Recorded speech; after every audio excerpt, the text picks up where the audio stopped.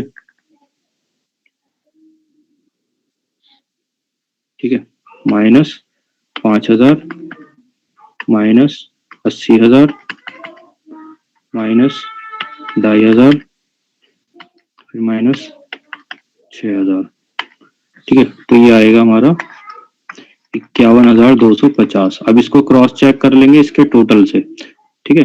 तो 42,500 plus 8,750 equal to 51,250। तो इसका टोटल भी, ठीक है, और हमारा बैलेंसिंग फिगर भी मैच हो गया। तो इसका हमने सही कैलकुलेशन किया है, ठीक है। क्लियर है?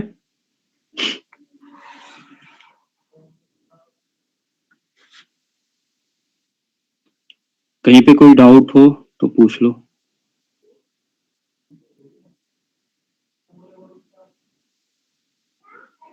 किसी को कोई डाउट? सर ये वीडियो ना आप ग्रुप में सेंड कर देना, दोबारा देख लेंगे ना तो समझ आ जाएगा और अच्छे से। ठीक है, चलो, मतलब अच्छे से समझ में नहीं आया है। हाँ सर, ये वाला वो दोनों तो समझ आ गया था, लीफो फीफो, इसमें ना थोड़ी प्रॉब्लम आ रही है। इसमें प्रॉब्लम आ रही है, थोड़ा प्रैक्टिस करोगे ना तो प्रॉब्लम सही हो हाँ जाएगी, सर। ठीक है। तो सिंपली स्टेप्स जो है वो याद रखने हैं। स्टेप्स क्या है कि जैसे ये वाला था, हमने शुरू किया था कि जब भी कोई एसेट परचेज होगा तो उसको डेबिट साइड दिखाना है, ठीक है। अब एक क्वेश्चन देख लेते हैं जो लास्ट ईयर आया था, उसको देख लेते हैं, तो उससे ही क्लियर हो जाएगा, ठीक है। जब भी हम इसमें क्वेश्चन करते हैं तो उसके नोट्स हम बना लेते हैं, तो सर उससे हमारी दोनों में से आसानी। कोई एक ही मेथड आएगा ना करने के लिए? हाँ, दोनों में से कोई एक मेथड आएगा, या तो डिमिनिशिंग बैलेंस मेथड आएगा या स्ट्रेट लाइन मेथड आएगा। सर तो अभी डिमिनिशिंग तक बैलेंस हमने स्ट्रेट लाइन किया है ना? ने स्ट्रेट लाइन किया था, हाँ ठीक है। डिमिनिशिंग में और स्ट्रेट लाइन में ज्यादा फर्क नहीं होता है, बस थोड़ा सा फर्क होता है। स्ट्रेट लाइन में हम जो हमने जिस पे खरीदा होता है उसी वैल्यू पर डेप्रिसिएशन हर साल लगता है, लेकिन डिमिनिशिंग बैलेंस मेथड पे हम डेप्रिसिएशन जो है जितने पे खरीदा है उस पे लगाने की बजाय हम अगले साल डेप्रिसिएशन जो है, जो हमारा उसका बैलेंस है मशीन का, जैसे हमारा बैलेंस अब ये है, तो अब 10% इसका चार्ज होगा, ना कि इसका, ठीक है। जो बैलेंस ओपनिंग बैलेंस होगा उसके ऊपर डेप्रिसिएशन चार्ज किया जाएगा, ठीक है। तो इसका फिर हो जाता हमारा 87,500। तो अगले साल जो डेप्रिसिएशन हमने चार्ज किया है ये वाला 5,000 6 महीने का, तो ये भी हमने 1,00,000 पे किया है, लेकिन अगर हमारा रिटर्न डाउन वैल्यू मेथड होता तो ये इसकी बैलेंस पे चार्ज होता, 87,500 पर इसका डेप्रिसिएशन फिर चार्ज होता हमारा 10%, वो भी 6 महीने का, ठीक है। तो डिमिनिशिंग बैलेंस में बस इतना फर्क होता है, जो हमारा ओपनिंग बैलेंस होता है उसी पे डेप्रिसिएशन चार्ज करते हैं, और स्ट्रेट लाइन में जो होता है वो हमारा चार्ज होता है उसके ऊपर, किसके ऊपर, जो हमारा कॉस्ट होता है, ठीक है। स्ट्रेट लाइन में कॉस्ट पर, और डिमिनिशिंग बैलेंस मेथड पे ओपनिंग बैलेंस पे चार्ज होता है। Yes sir. बाकी मेथड जो है वो सेम होता है।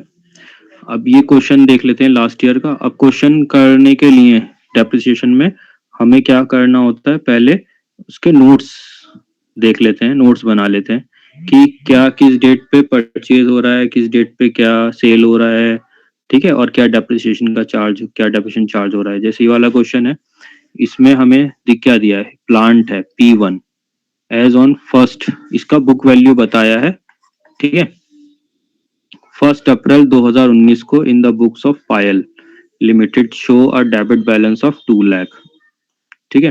तो कब का दिखाया है, ये 1 अप्रैल को दिखाया है, 1 अप्रैल 2019 को कितने का दिखाया, 1,00,000 का दिखाया। सर 2 लाख है ना? 2 लाख है। 2 लाख है, 2 यस। लाख दिखाया, ठीक है। उसके बाद न्यू प्लांट P2 परचेज किया इन्होंने 1 लाख रुपए का 1 जनवरी 2020 को। ठीक है, कब किया? 1 जनवरी 2020 को, 1 जनवरी 2020 को कितने का क्या है? 1 लाख रुपए का। ठीक है, और इसके आगे हम लिख भी लेंगे, ये परचेज है, ये भी परचेज है। P1 P2 हाँ, P1 ये प्लांट 1 हो गया P1 और ये P2 हो गया। ठीक है, फिर उसके बाद एक और प्लांट इन्होंने खरीदा है P3 5 लाख रुपए का। कब खरीदा है? 1 अक्टूबर 2020 को खरीदा है। तो अगला है 1 अक्टूबर 2020 को P3 कितने का खरीदा है? 5 लाख का। 5 लाख। ठीक है, फिर on 1 July 2021 P1 was sold for 1,72,000।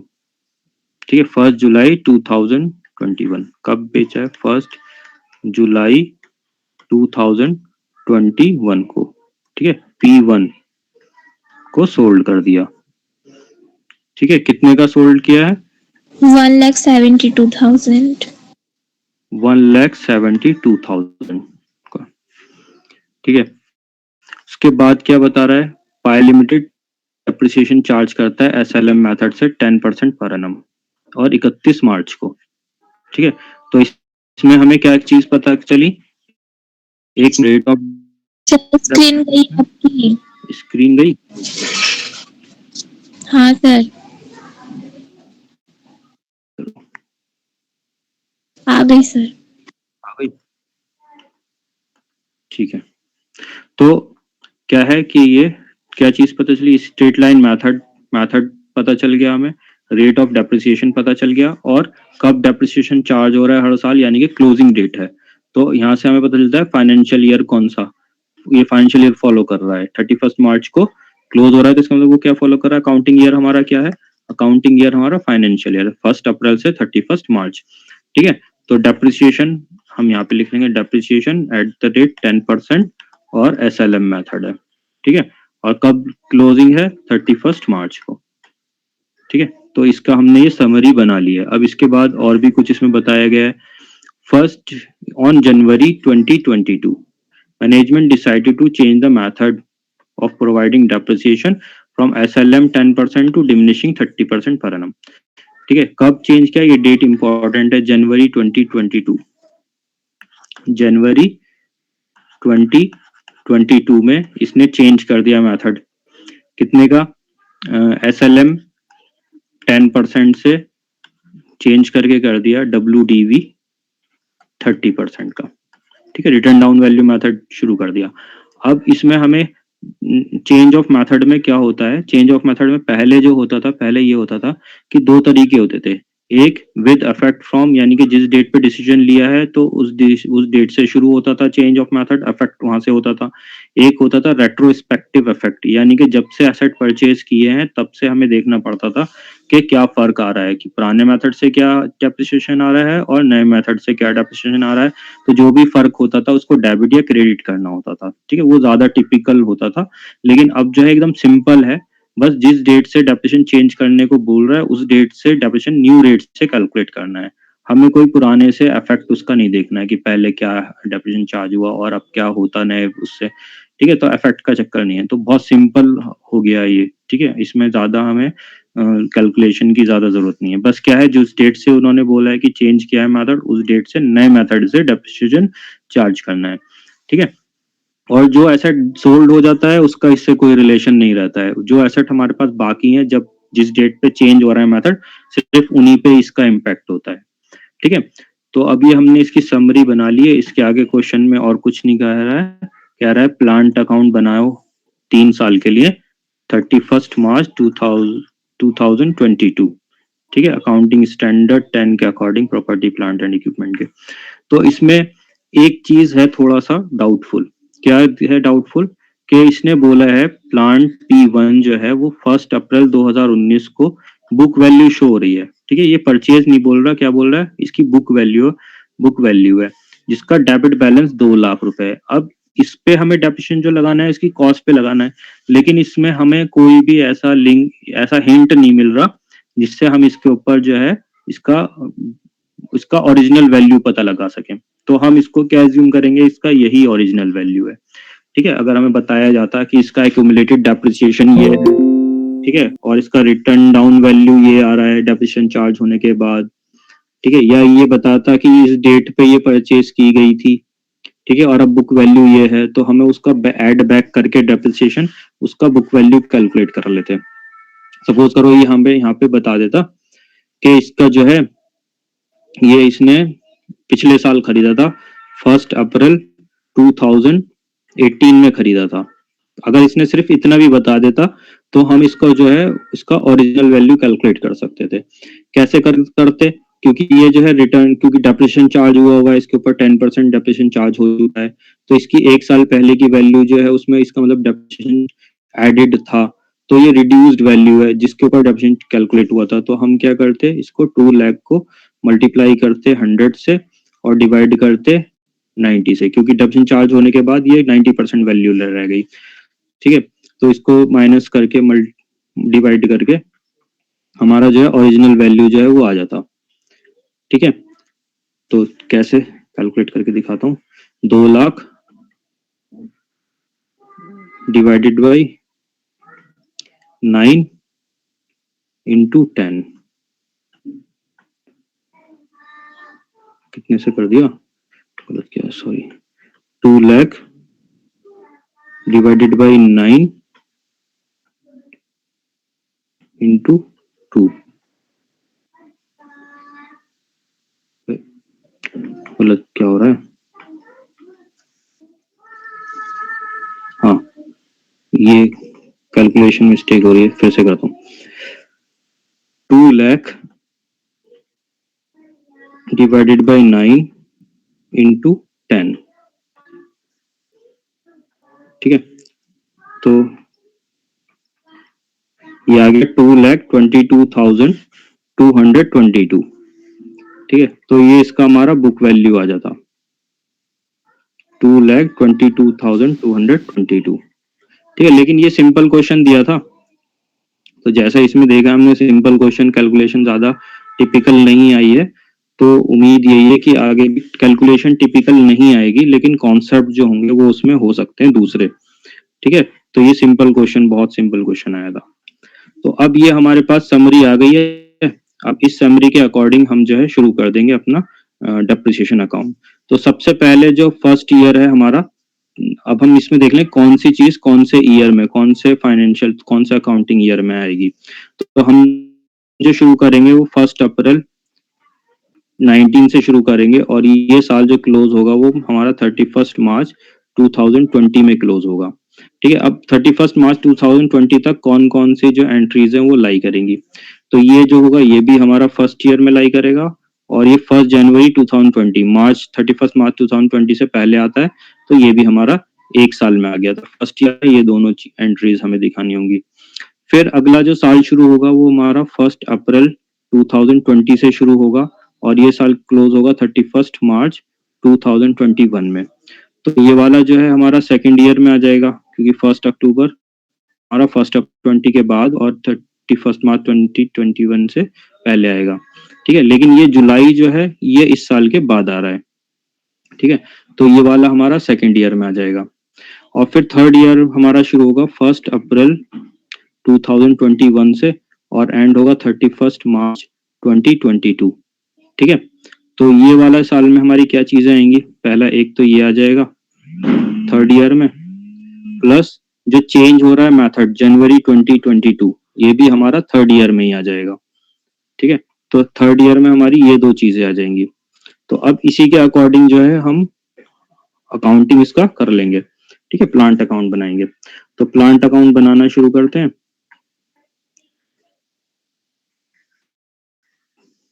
ऊपर लिख देंगे plant account in the books of, पहले इन द बुक्स ऑफ कौन सी किसके हैं, पायल है लिमिटेड, और ऊपर लिख देंगे प्लांट अकाउंट। ठीक है, अमाउंट का कॉलम दोनों साइड बनेगा और डेट का कॉलम बन जाएगा। ठीक है, थोड़ा ना बुक से देख करके भी प्रैक्टिस कर लेना, उसमें इलस्ट्रेशन कैसे सॉल्व हुए हुए हैं। तो ये date, particular, amount, date, particular और अमाउंट। ठीक है, तो शुरुआत हमारी कहाँ से हो रही है? फर्स्ट एंट्री जो है 1 अप्रैल 2029 की है, 2019 की है, 2 लाख। तो 1 अप्रैल पर 2019। ठीक है, तो ये हमारा बैलेंस बता रहा है, बुक वैल्यू बता रहा था, परचेज नहीं बता रहा, तो इसको हम बैलेंस लिखेंगे, बैलेंस बीडी। ठीक है, 2 लाख रुपए। अगर वहां पे बोलता परचेज्ड है तो टू बैंक से लिखते।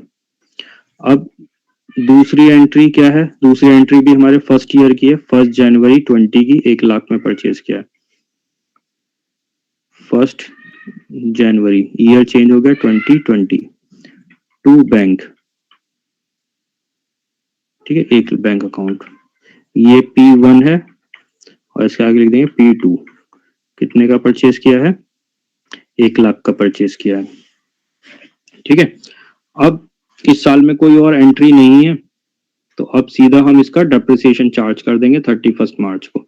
डेप्रिसिएशन जो चार्ज होगा वो 10% SLM मेथड से होगा। ठीक है, तो 31 मार्च 2020 बाय डेप्रिसिएशन अकाउंट, P1 का अलग, P2 का अलग चार्ज करेंगे। अच्छा, अब P1 जो है वो हमारे पास साल के शुरू से ही है, तो इसमें फ्रैक्शनल का कोई चक्कर नहीं है, तो इस पे डायरेक्ट 10% लग जाएगा। 2 लाख का 10% 20,000। ठीक है, लेकिन ये जो है सेकंड वाला ये फ्रैक्शनल लगेगा क्योंकि ये साल के बीच में खरीदा गया है। तो ये खरीदा गया है 1 जनवरी को, तो 1 जनवरी से डेट कैलकुलेट करेंगे, मंथ कैलकुलेट करेंगे 31 मार्च तक कितने होंगे। तो पहला मंथ तो जनवरी हो जाएगा, दूसरा मंथ फरवरी हो जाएगा, तीसरा मंथ मार्च हो जाएगा। टोटल हमारे 3 मंथ्स, यहाँ पे 3 मंथ्स का डेप्रिसिएशन चार्ज होगा। ठीक है, 1 लाख की वैल्यू है, 1 लाख पे 10% और 3/12, तो ये 4 और ये 2,500 का। ठीक है, तो इस पे P2 पे 2,500 का डेप्रिसिएशन चार्ज होगा। टोटल डेप्रिसिएशन हमारा हो गया 22,500 का। अब क्या करेंगे? अब 31 मार्च को बाय बैलेंस CD कैलकुलेट करेंगे, तो P1 का देख लेंगे, P2 का देख लेंगे। P1 का 2 लाख बैलेंस है, 2 लाख में से 20,000 डेप्रिसिएशन माइनस हो गया, तो अब इसका 1,80,000 वैल्यू बचा। ठीक है, और P2 का 1 लाख का परचेज किया है, 2,500 डेप्रिसिएशन चार्ज किया है। ठीक है, तो इसका 2,500 माइनस करके 97,500 बचा है।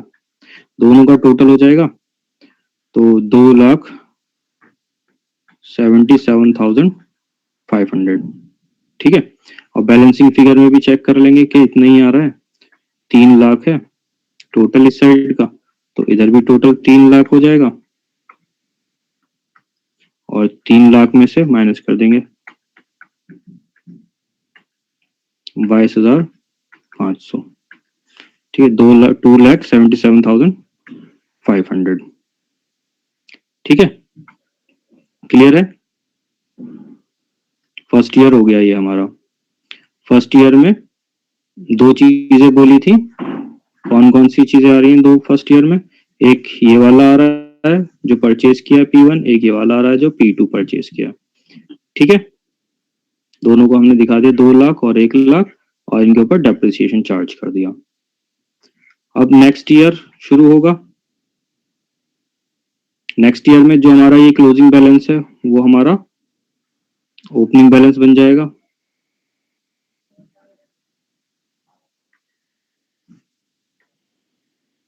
ठीक है, तो 2020 1 अप्रैल टू बैलेंस BD P1 और P2।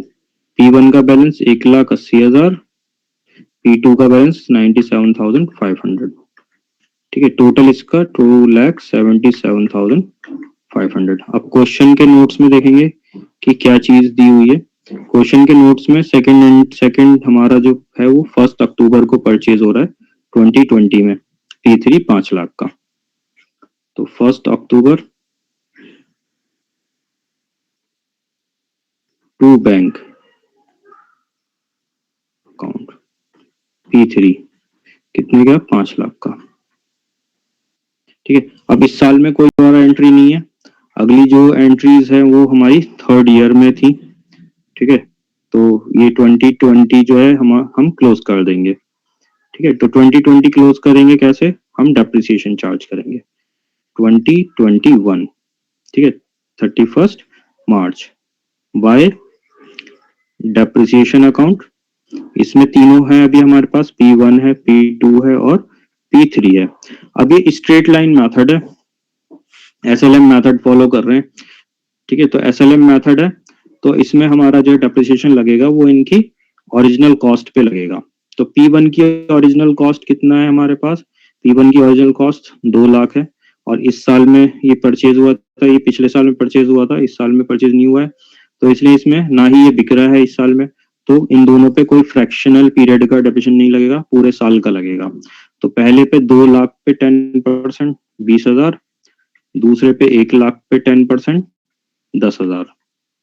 ठीक है, अब ये जो 5 लाख है, ये जो है इस साल परचेज हुआ है, तो इस साल में इसका फ्रैक्शनल पीरियड का डेप्रिसिएशन लगेगा। तो पहले हम इसका पीरियड चेक करेंगे कि कितना पीरियड है। तो 1 अक्टूबर से देखेंगे, तो अक्टूबर, नवंबर, दिसंबर, जनवरी, फरवरी, मार्च, तो टोटल 6 मंथ्स का इसमें, हाँ, तो टोटल 6 मंथ्स का इस पे डेप्रिसिएशन लगेगा। तो 5 लाख पर कैलकुलेट कर लेंगे 6 मंथ का। ठीक है, यहाँ पर कर लेता हूँ, 5 लाख इंटू 10/100 इंटू 6/12। ठीक है, तो ये हो गया 2, ये कट, तो 2 से डिवाइड होकर ये 25,000 का डेप्रिसिएशन आ जाएगा। ठीक है, तो सेकंड P3 पे 25,000 का डेप्रिसिएशन, टोटल डेप्रिसिएशन हो गया 30, 40, 50, 55,000। ठीक है, अब ये साल भी हम क्लोज कर देंगे।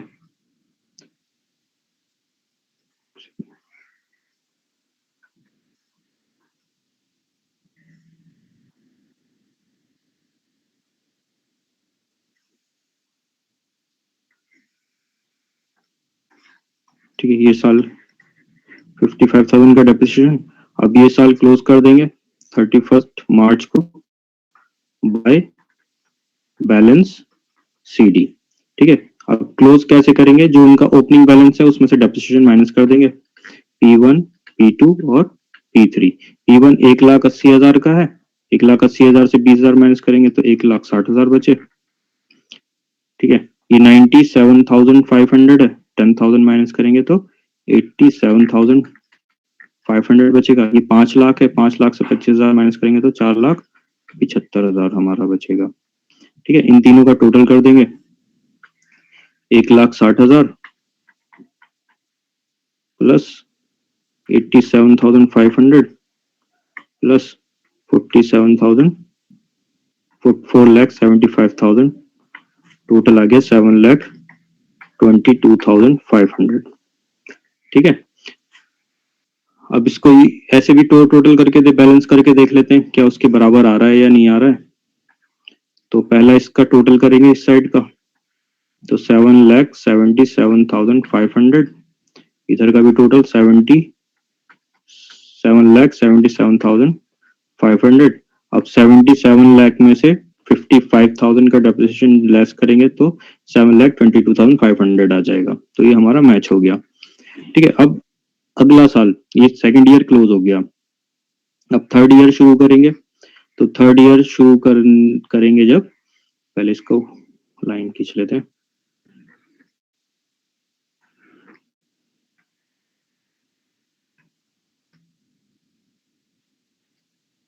ठीक है, थर्ड ईयर शुरू करेंगे तो पहले इसका ओपनिंग बैलेंस लिख देंगे, 1 अप्रैल 2021। ठीक है, 2021 टू बैलेंस BD। अब इसमें P1 है, P2 है और P3 है। P1 कितना है? 1,60,000, P2 है 87,500 और P3 है 4,75,000।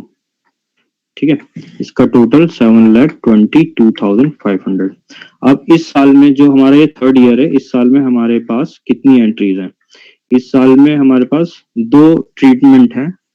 एक ट्रीटमेंट, पहला ट्रीटमेंट तो ये सोल्ड हो रहा है P1, ठीक है, और दूसरा ट्रीटमेंट है चेंज ऑफ मेथड का।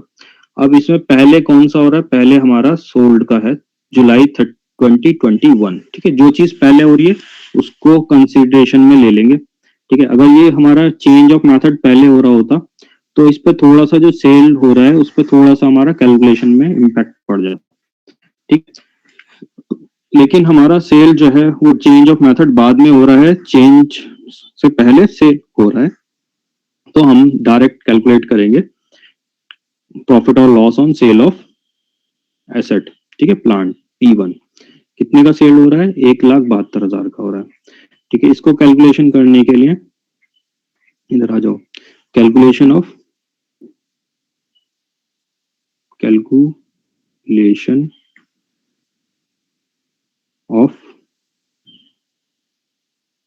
Profit and loss on sale of plant P1।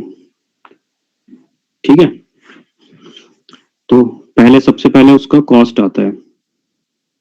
ठीक है, ये बुक वैल्यू हमें दिया हुआ है, बुक वैल्यू एज ऑन 1 अप्रैल 2019 का दिया था। कितने का था? 2 लाख। ठीक है, अब इसमें से लेस करेंगे depreciation up to date of sale. ठीक है, तो up to date of sale का डेप्रिसिएशन लगाने के लिए पहले हमें क्या करना है? पहले हमें इसमें जिस डेट पे ये सेल हो रहा है उस डेट पे पहले उसकी एंट्री दिखानी है डेप्रिसिएशन की। और ये सेल किस डेट पे हो रहा है? ये सेल हो रहा है 1 जुलाई 2021 में। तो पहले 1 जुलाई 2021 में डेप्रिसिएशन दिखाना है। 2021 1 जुलाई सिर्फ इसी पे दिखाना है जो सोल्ड हो रहा है। तो बाय डेप्रिसिएशन अकाउंट P1। ठीक है, P1 का डेप्रिसिएशन कितना लगेगा? स्ट्रेट लाइन मेथड है और कैलकुलेशन करेंगे डेप्रिसिएशन का अकॉर्डिंग टू द पीरियड। ठीक है, तो जनवरी वो अप्रैल से जुलाई तक कितना पीरियड आ रहा है? तो अप्रैल, मई, जून। ठीक है, 1 जुलाई काउंट नहीं हो क्योंकि वो 1 जुलाई को ही सोल्ड हो गया। तो 3 मंथ्स टोटल हमारे यहाँ पे बन रहे हैं। तो 3 मंथ्स और स्ट्रेट लाइन मेथड है तो उसका ओरिजिनल कॉस्ट पे होगा 3 मंथ्स का कैलकुलेट 10%, 3/12, तो 4 आ गया, तो 5,000 आ गया। ठीक है, तो 5,000 का इसका डेप्रिसिएशन हमारा यहाँ पे चार्ज होगा। अब ये 5,000 का कैलकुलेट हो गया। अब हम इसका टोटल डेप्रिसिएशन वहां से लेस कर सकते हैं। तो टोटल डेप्रिसिएशन का देखने के लिए पहले साल का कितना लगा था? 20,000 लगा था। दूसरे साल का कितना लगा था? 20,000 लगा था। तीसरे साल में कितना लगा है? 5,000 लगा है। तो 20,000 20,000 5,000, 20,000 प्लस 20,000 प्लस 5,000, तो टोटल 45,000 इसका डेप्रिसिएशन हमारा चार्ज हुआ है। तो इसका बुक वैल्यू आ जाएगा 1,55,000। तो इसको लिख देंगे बुक वैल्यू एज ऑन किस डेट पे? जिस डेट पे ये सेल हो रहा है, तो 1 जुलाई 2021 लेस कर देंगे सेल प्रोसीड 1,72,000। ठीक है, तो 1,72,000 माइनस करेंगे इसमें, तो कंपेयर करेंगे तो सेल ज्यादा की हुई है, बुक वैल्यू कम थी, तो ये हमारा प्रॉफिट में रहे हम यहाँ पर।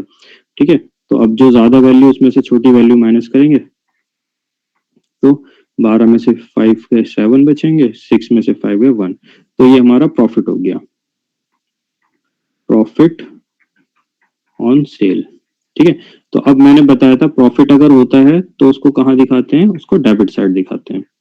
तो 17,000 का प्रॉफिट है और जिस डेट पे सेल हुआ है उसी डेट पे दिखाएंगे। ठीक है, तो 1 जुलाई। ठीक है, प्रॉफिट दिखाने से पहले सेल प्रॉफिट दिखाते हैं। तो 1 जुलाई को पहले बाय बैंक दिखा देंगे, 1,72,000, ठीक है। और फिर 1 जुलाई को टू P&L अकाउंट, ठीक है, जो प्रॉफिट हुआ है 17,000 का, ठीक है। तो ये हो गया हमारा 17,000 का प्रॉफिट दिखा दिया, ठीक है। तो ये तो हो गया हमारा सेल का। अब बारी आती है डेप्रिसिएशन चार्ज करने की, क्योंकि सारी एंट्रीज इसकी हो गई हैं, ठीक है। ये साल क्लोज हो रहा है, अब हमारा ये साल क्लोज हो रहा है। और इस साल में एक चीज इवेंट और है कि जनवरी से डेप्रिसिएशन का मेथड चेंज किया जा रहा है, जनवरी से डेप्रिसिएशन का मेथड चेंज किया जा रहा है। तो इसका हमें थोड़ा कैलकुलेशन करना पड़ेगा। तो अब हमें इसका डेप्रिसिएशन, ये हमारा साल है, शुरू हो रहा है कब से, 1 अप्रैल 2021 से, और एंड हो रहा है हमारा 31 मार्च 2022 को। इस साल के बीच में मेथड चेंज हो गया जनवरी 2022 में। तो मेथड चेंज होने से पहले कितने मंथ्स हैं? मेथड चेंज होने से पहले 9 मंथ्स हैं, और मेथड चेंज होने के बाद 3 मंथ्स हैं, ठीक है। तो इसमें हमें करना क्या होगा कि जो पहले 9 मंथ्स हैं उस पर डेप्रिसिएशन जो लगाना है वो ओल्ड मेथड से लगाना होगा। ओल्ड मेथड से डेप्रिसिएशन लगाने के बाद फिर उनकी बुक वैल्यूज कैलकुलेट करेंगे कि क्या बुक वैल्यूज आई है। फिर उसके बाद बची हुई बुक वैल्यूज पे रिटर्न डाउन वैल्यू मेथड से, जो कि नया मेथड है WDV का 30% का, उस पे लगाना होगा।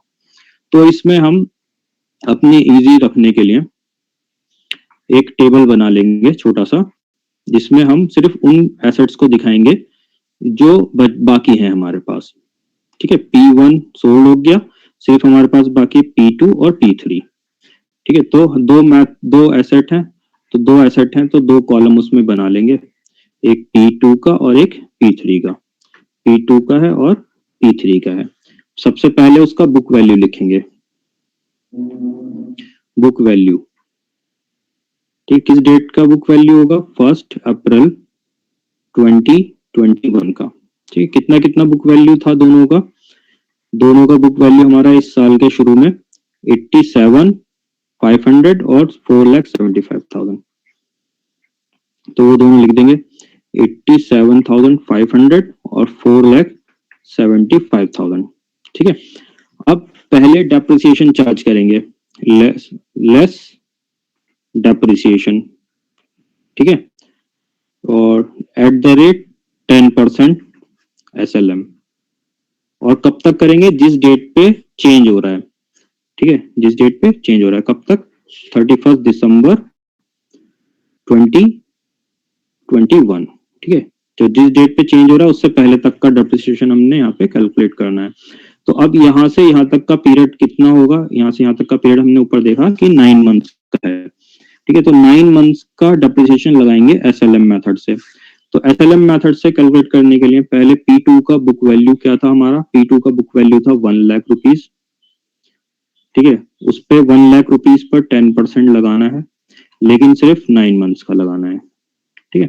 तो ये 3 और ये नीचे आ जाएगा 4, 3 से डिवाइड कर दिया ऊपर नीचे, ये 0 चला जाएगा, ये 2,500 बचा 4 से डिवाइड होके, और ये हो गया 7,500, ठीक है। तो 7,500 इसका हमारा 3 मंथ्स का आया। दूसरा P3 के बुक वैल्यू जो था वो हमारा 5 लाख था, 5 लाख था। 5 लाख पे भी हमारा 9 मंथ्स का लगेगा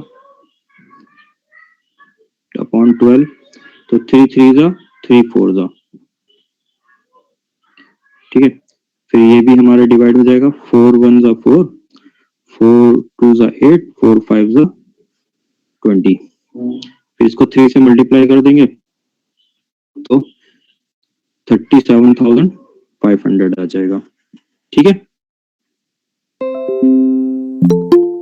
अब ये 37,500 हम यहाँ से लेस कर देंगे, 7,500।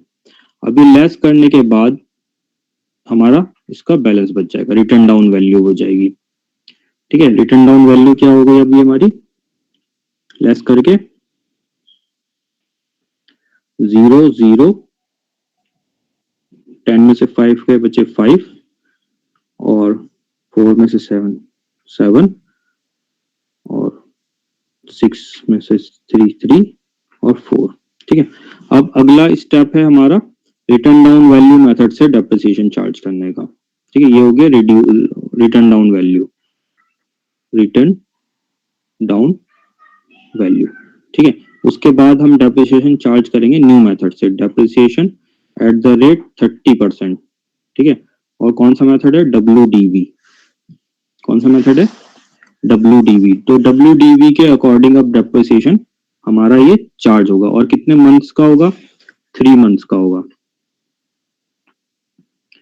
ठीक है, तो 3 मंथ्स के लिए इनका, क्योंकि ये जो है जनवरी से 31 मार्च तक का है। ठीक है, तो 3 मंथ्स का ये कैलकुलेट करना होगा, और कैलकुलेट कर लेंगे इसको 3 मंथ्स का और 30% के रेट से। तो रिड्यूस रिटर्न डाउन वैल्यू थी हमारी 80,000 इंटू, फर्स्ट पे कैलकुलेट कर रहे हैं 80,000 इंटू 30% है तो 30/100 इंटू इसका 3 मंथ्स का लगेगा 3/12। ठीक है, तो 80,000 इंटू 30 डिवाइडेड बाई 100, फिर इंटू 3 डिवाइडेड बाई 12, तो इसका आया 6,000 का, और दूसरे वाले पे कैलकुलेट होगा 4,37,500 पर।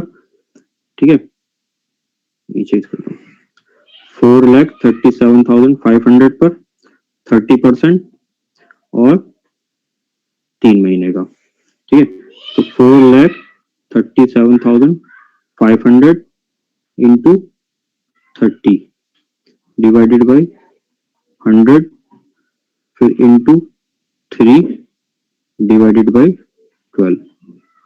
ठीक है, तो ये आ गया 32.813 32,813। तो हम अप्रोक्स में इसको लिख देंगे, फिर माइनस करके ये 74,000 हमारा बैलेंस बचेगा, और इसका बैलेंस हमारा 4,37,500 से माइनस कर देंगे 32,813 पे, तो ये बचेगा 4,04,687। ठीक है, तो ये दोनों अब हमारा जो डेप्रिसिएशन में क्या दिखाएंगे, डेप्रिसिएशन में ये दोनों डेप्रिसिएशन को ऐड करके दिखा देंगे P2 का, और ये दोनों डेप्रिसिएशन को ऐड करके दिखा देंगे P3 का। ठीक है, एक 9 महीने का है वो स्ट्रेट लाइन मेथड से है, और रिटर्न डाउन वैल्यू मेथड का है 30% से। ठीक है, 3 महीने का, दोनों को ऐड कर देंगे, तो पहले का आ जाएगा 7,6,13 13,500, तो बाय डेप्रिसिएशन 31 मार्च को बाय डेप्रिसिएशन P2 का कितने का? 13,500, और P3 का 37,500 प्लस 32,813। ठीक है, तो टोटल डेप्रिसिएशन 70,330, P3 का 70,313, तो टोटल डेप्रिसिएशन आ गया 13,500 प्लस कर देंगे इसमें 83,813। ठीक है, बैलेंस करेंगे, बैलेंस करने के लिए दोनों साइड का टोटल दिखा देंगे, तो 7,22,500 प्लस 17,000 7,39,500, इसमें से माइनस कर देंगे जो ये इस साइड की चीजें हैं 5,000 माइनस 1,72,000, फिर माइनस उसका डेप्रिसिएशन 83,813, तो ये बैलेंस आ जाएगा हमारा 4,68,687। फिर 31 मार्च में बाय बैलेंस CD आ जाएगा P2 का और P3 का। ठीक है, P2 का P3 का हम टेबल से देख के डाल देंगे जो हमने कैलकुलेट किया हुआ है बैलेंस 74,000 और 4,04,000 74,000 और 4 लाख कितना था 4,04,687 4,04,687 ठीक है। फिर इसका टोटल कर देंगे, थोड़ा शायद मिस्टेक हुआ कहीं पर, हमने 7 माइनस किया है 80 से 7,40,000 जो 74,000 और ये 87,000 था, ये 68 कैसे हो रहा है? ठीक है, तो इसमें थोड़ा सा कहीं पे थोड़ा सा जो है कैलकुलेशन थोड़ा सा मिस्टेक हुआ है। अब कहाँ हुआ है वो देख लेना। 87,500 था, 74 ही आएगा।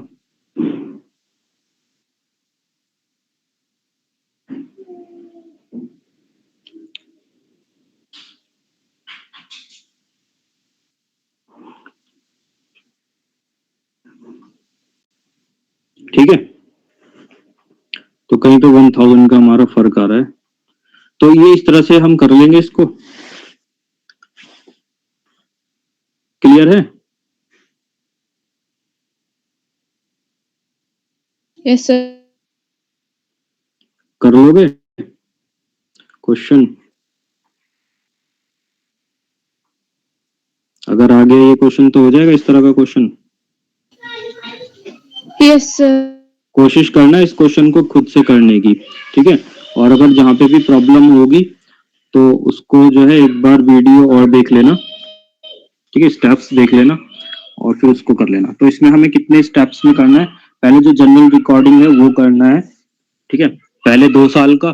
फिर तीसरे साल में हमें जो है कैलकुलेशन ऑफ प्रॉफिट और लॉस करके उसकी एंट्रीज करनी है।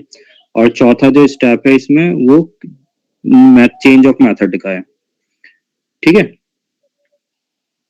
और रिटर्न डाउन वैल्यू मेथड में कोई डिफरेंस नहीं होता है, बस रिटर्न डाउन वैल्यू मेथड से अगर चल रहा होता है मेथड हमारा डेप्रिसिएशन का, तो हमारा ओपनिंग बैलेंस होता है उसी पर कैलकुलेट होता, ठीक है। जैसे यहाँ पे हमने सब जगह डेप्रिसिएशन जो है ओरिजिनल कॉस्ट पे किया था, तो उसमें ओरिजिनल कॉस्ट के जगह जो यहाँ पर ओपनिंग बैलेंस आता है उसके ऊपर कैलकुलेट करते हैं, ठीक है। और बाकी पीरियड का फ्रैक्शन और वो सारी चीजें सेम वही रहती हैं। तो एक बार क्वेश्चन उसका भी कर लेना, मेथड का, रिटर्न डाउन वैल्यू मेथड का, जो मैंने क्वेश्चंस कुछ दिए हैं ये डेप्रिसिएशन के। इसमें एक स्ट्रेट लाइन मेथड का क्वेश्चन है, ये लास्ट में डिमिनिशिंग बैलेंस मेथड का है। तो इसको कर लोगे तो थोड़ा सा आइडिया हो जाएगा, ठीक है, कर लेना। अगर कोई दिक्कत आती है तो अगली क्लास में जो है इसको भी मैं डिस्कस कर लूंगा, या शाम की क्लास में इसको डिस्कस कर लेंगे, ठीक है।